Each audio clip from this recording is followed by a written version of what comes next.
கொண்டது. நாகை மாவட்டம் சுமார் 141 கிலோமீட்டர் தூரம் கடற்கரை கொண்ட மாவட்டம். தஞ்சாவூர் மாவட்டத்தில் இருந்து 18/10/1991 அன்று பிரிக்கப்பட்டது. அதற்கு முன்பாக கீழ்த்தஞ்சை மாவட்டம் என்று இது அழைக்கப்பட்டது. காயிதே மில்லத் மாவட்டமாக அறியப்பட்ட எழுதப்பட்ட இது பின்னர் நாகப்பட்டினம் மாவட்டம் என்று பெயர் மாற்றப்பட்டது.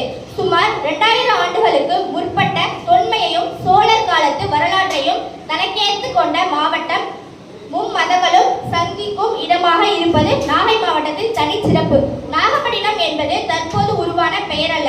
பழங்காலத்தில் நாகர் என்று அழைக்கப்பட்ட மனிதர்கள் வாழ்ந்த பட்டினம் என்பதில் நாகப்பட்டினமாக விளங்கியது. சோழர்களும் புத்த துறவிகளும் வாழ்ந்ததற்கு எண்ணற்ற சான்றுகளும் உள்ளன. ஐம்பெரும் காப்பியங்களுள் சிறப்பான சிலப்பதிகாரத்தில் கோவலனும் கண்ணகியும் வாழ்ந்த இடமான பூம்புகார் முன்பு நம் மாவட்டத்தில் தான் இருந்தது.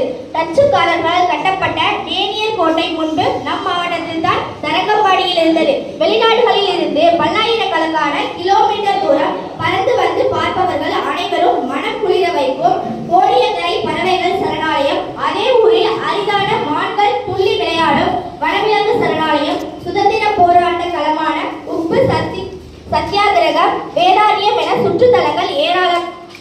ஆண்டுக்காண்டு அதிகரிக்கும் பக்தர்கள் கூட்டத்தில் நிரம்பி வழியும் புனித ஆரோக்கிய அன்னை பேராலயம் அமைந்துள்ள வேளாங்கண்ணி வெளிநாட்டினர் அனைவரும் வந்து செல்லும் புனித தலம். இஸ்லாமியர்கள் நாகூர் ஆண்டவர் தர்கா மற்றும் இந்து மக்கள் நாடி வரும் தமிழ் கடவுள் முருகனின் சிக்கல் சிங்காரவேலர் ஆலயம் என முத்தலங்களில் புனித தலங்கள் இங்கு அமைந்துள்ளது. நாகப்பட்டினத்தில் 4 வகை போக்குவரத்துகள் ஒரே சேர அமைந்துள்ளன.